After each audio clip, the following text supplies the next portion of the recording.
வணக்கம் பயிற்சியாளர்களே, வரவேற்கிறோம். இந்த செஷனில் சீமை எவ்வாறு தயாரிப்பது என்பதை கற்றுக்கொள்வோம். இந்த செஷனின் முடிவில் நீங்கள் சீம் மற்றும் சீமிங் பற்றி அறிந்து கொள்ளலாம். ஆடைகளில் உள்ள சீம்களில் பயன்பாடுகளை பட்டியலிடலாம். சீமின் குறைபாடுகளை விளக்கலாம். அடிப்படை சீம் விதிமுறைகளை விவரிக்கலாம். கன்ஸ்ட்ரக்ஷனல் மற்றும் டெக்கரேட்டிவ் நோக்கங்களின் அடிப்படையில் சீம்களை வகைப்படுத்தலாம் மற்றும் விவரிக்கலாம். ஒரு பிளெயின் சீம் மற்றும் செல்ஃப் என்க்ளோஸ்டு சீம் செய்வதற்கான படிகளை காணலாம். ஒரு சீம் என்பது இரண்டு அல்லது அதற்கு மேற்பட்ட துணி அல்லது பிற பொருட்களை தையல்களுடன் ஒன்றாக இணைக்கும் ஒரு இணைப்பாகும். ஆடை, காலணி, வீட்டு ஜவுளி மற்றும் விளையாட்டு பொருட்கள் போன்றவற்றில் நீங்கள் கவனித்திருப்பீர்கள். சீமிங் என்பது இரண்டு அல்லது அதற்கு மேற்பட்ட துணி பீஸ்களை ஒரு ரோ தையல்களுடன் இணைக்கும் முறையாகும். மிகவும் திறமையான மற்றும் துல்லியமான முடிவுகளுக்கு ஒரு ஊசி மற்றும் நூல் அல்லது தையல் இயந்திரத்தை பயன்படுத்தி கையால் செய்ய முடியும். கை மற்றும் மெஷின் தையல் இரண்டும் வீட்டில் ஷூ தயாரித்தல், ஆடை தயாரித்தல், கைவினை பொருட்கள் மற்றும் தையல் ஆகியவற்றிற்கு பயன்படுத்தப்படுகின்றன. தனி திறமை வாய்ந்த ஆடைகளை உருவாக்குதல், சேதமடைந்த ஆடைகளை சரி செய்தல் மற்றும் பல்வேறு துணி பொருட்களை தனித்தன்மையுடன் பயனுள்ளதாக்குவது போன்றவற்றை இந்த திறன் ஆதரிக்கிறது. இப்போது சீம்களின் பயன்பாடுகளை பார்ப்போம். ரா ஃபேப்ரிக்கின் ஓரங்கள் சிக்கலை தடுக்கவும், ஆடைகளின் உட்புறத்தை ஒழுங்கமைக்கவும், ஸ்ட்ரக்சர் மற்றும் வடிவத்தை உருவாக்கவும் சீம்கள் பயன்படுத்தப்படும். எனவே ஸ்டிச்சிங் சீம்ஸ் ஆடைகளை நிர்மாணிப்பதற்கான அடிப்படை மற்றும் நிறுவனங்களின் நடவடிக்கைகளுக்கு சொந்தமானது. சீம் குறைபாடுகள் ஒரு ஆடையின் ஒட்டுமொத்த தரத்தை பாதிக்கிறது. பொதுவான சீம் குறைபாடுகள் சீம் ஸ்லிப்பேஜ், சீம் கிரைனிங் மற்றும் சீம் பக்கர் போன்றவையே. இந்த குறைபாடுகள் தையல் மிஷினின் ஃபால்ட், முறையற்ற பொருள் அல்லது தொழிலாளியின் தவறு காரணமாக ஏற்படுகின்றன. சீம்ஸின் வகைப்பாடு மற்றும் நடைமுறையில் நுழைவதற்கு முன் சீமிங்கில் பயன்படுத்தப்படும் சில அடிப்படை விதிமுறைகள் மற்றும் நுட்பத்தை நீங்கள் அறிந்து கொள்ள வேண்டும். முதலாவது சீம் அலவன்ஸ். இது துணியின் ஒழுங்கற்ற ஓரத்திற்கு சீம் லைனுக்கும் இடையிலான இடைவெளி. இது ஒரு சீம் திறம்பட ஒன்றாக தைக்க கூடுதல் துணி வழங்குகிறது. அனைத்து சீம்ஸ் கன்ஸ்ட்ரக்ஷனை செயல்படுத்துகிறது. நினைவில் வைத்துக் கொள்ளுங்கள், பேட்டர்னை வரைவதற்கு முன் சீம் அலவன்ஸ் முதலில் தீர்மானிக்கப்பட வேண்டும். சீம் மற்றும் ஸ்டிச் டைப் படி நீங்கள் வடிவங்களின் அவுட்லைனில் சீம் அலவன்ஸ் கொடுக்க வேண்டும். கடைசியாக சீம் ஃபினிஷிங். துணி சிக்கலாவதை தடுக்கவும், நேர்த்தியான தோற்றத்தை வழங்கவும் தையல் ஓரத்தில் சீம் ஃபினிஷ் கொடுக்கப்பட்டுள்ளது.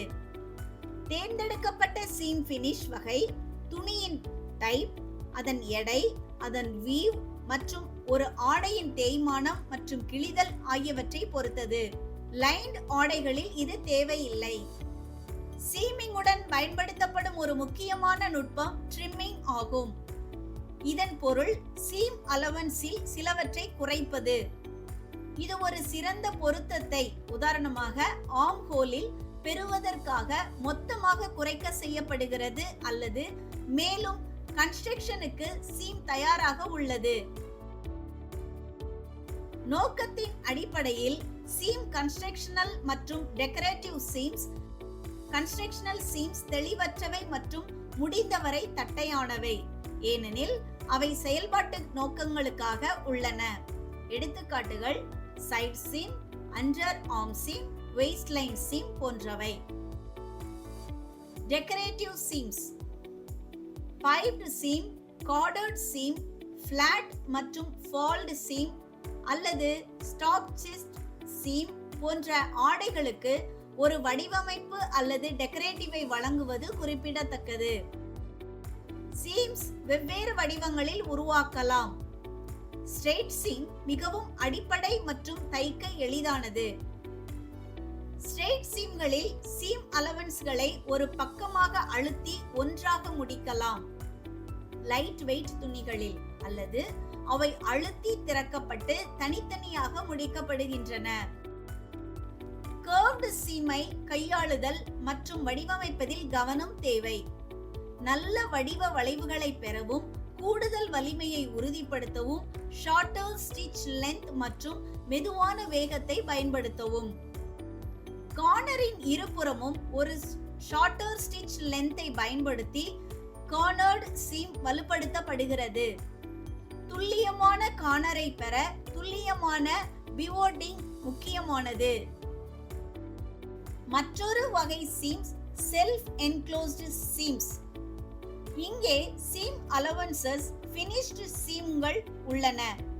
இதனால் ஒரு செப்பரேட் சீம் ஃபினிஷ் தேவைப்படுவதை தவிர்க்கிறது. செல்ஃப் என்க்ளோஸ்டு சீம்ஸ் பின்வரும் வகையை சேர்ந்தவை: French seam, mock French seam, flat felled seam மற்றும் செல்ஃப் பவுண்ட் சீம். ரேவலிங்கை தடுக்க, தையல் அலவன்ஸை கணிக்க துணி மென்மையானதாக இருந்தால் பிரெஞ்ச் தையல் பயன்படுத்தப்படுகிறது. பிரெஞ்ச் சீம் கட்டுமானமானது ஆடையின் உட்புறத்திற்கு சுத்தமான, முடிக்கப்பட்ட தொழில்முறை தோற்றத்தை வழங்குகிறது. பிரெஞ்ச் சீம்ஸ் பருமனான துணிகளுக்கு ஏற்றது இல்லை.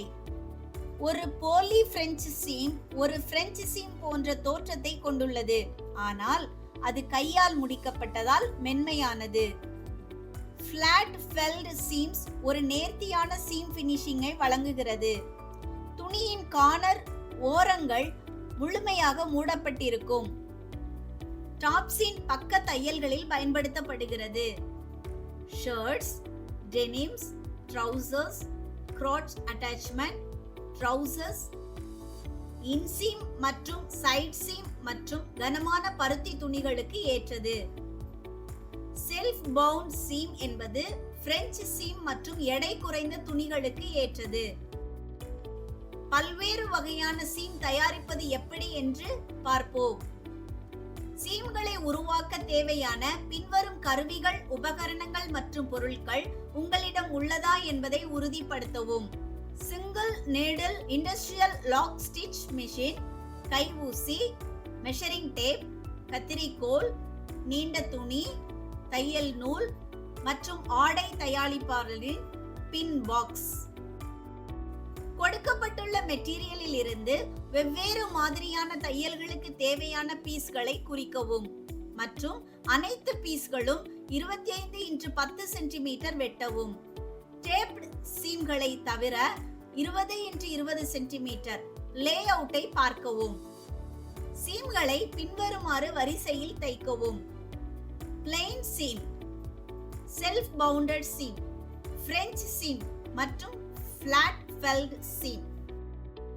பிளெயின் சீம் செய்வதற்கான படிகள் இங்கே. 2 துணி பீஸ்களை எடுத்துக் கொள்ளுங்கள். ஒவ்வொன்றும் 25x10 சென்டிமீட்டர். ஓரத்தில் இருந்து 1 சென்டிமீட்டர் தொலைவில் நீளவாக்கில் ஒரு லைன் ஒன்றை குறிக்கவும். தவறான பக்கத்தில் இருந்து குறிக்கவும். துணியின் வலது பக்கங்களை ஒன்றாக வைத்து சீரான இடைவெளியில் சீம் லைனிற்கு செங்குத்தாக 2 பீஸ்களையும் பொருத்தவும். மேல் ஓரத்தில் இருந்து 1 சென்டிமீட்டர் தொலைவில், அதாவது பாஸ்டிங் லைனுக்கு அருகில் ஊசியை சீம் லைனில் வைக்கவும்.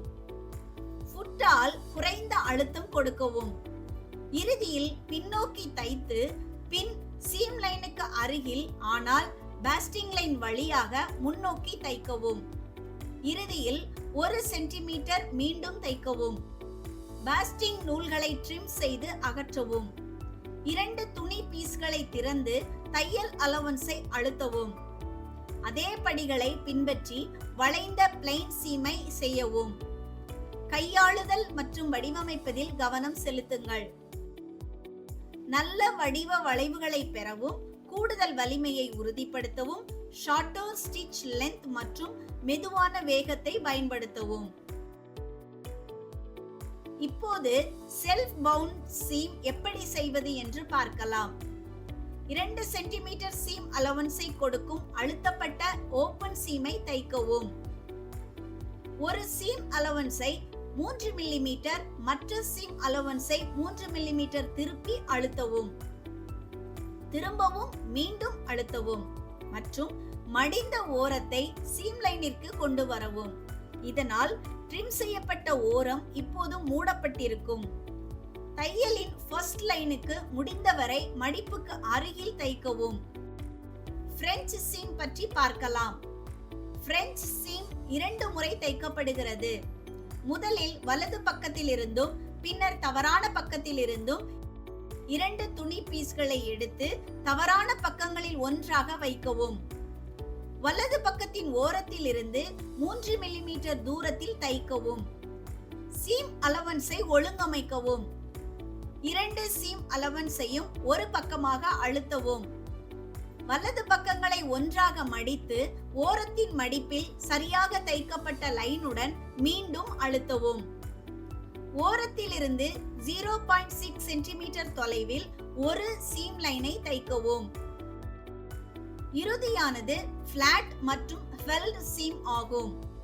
ஃபிளாட் ஃபெல்ட் சீம் துணி வலது பக்கத்தில் உருவாகிறது. துணியின் தவறான பக்கங்களுடன் ஓரத்திலிருந்து 1 சென்டிமீட்டர் தொலைவில் பிரஸ்ட் ஓபன் சீம் ஒன்றை உருவாக்கவும். தையல் அலவன்ஸின் ஒரு பக்கத்தை 3 மில்லிமீட்டர் விட்டு ஒழுங்கமைக்கவும்.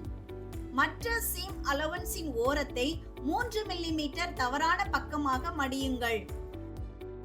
இந்த செஷனின் முடிவை பிளைன் சீம் மற்றும் செல்ஃப் என்க்ளோஸ்டு சீமை உருவாக்குதல் என்ற தலைப்பில் நாம் அடைந்துள்ளோம். இப்போது நீங்கள் சீம் மற்றும் சீமிங் பற்றி அறிந்து கொள்ள முடியும். ஆடைகளில் உள்ள சீம்களின் பயன்பாடுகளை பட்டியலிடவும், சீம்களின் குறைபாடுகளின் வகைகளை விளக்கவும், அடிப்படையான சீம் டெர்ம்ஸ்களை விவரிக்கவும், கன்ஸ்ட்ரக்ஷனல் மற்றும் டெக்கரேட்டிவ் நோக்கங்களின் அடிப்படையில் சீம்களை வகைப்படுத்தவும் மற்றும் பிளைன் சீம் மற்றும் செல்ஃப் என்க்ளோஸ்டு சீம் உருவாக்குவதற்கான படிகளை விவரிக்கவும்.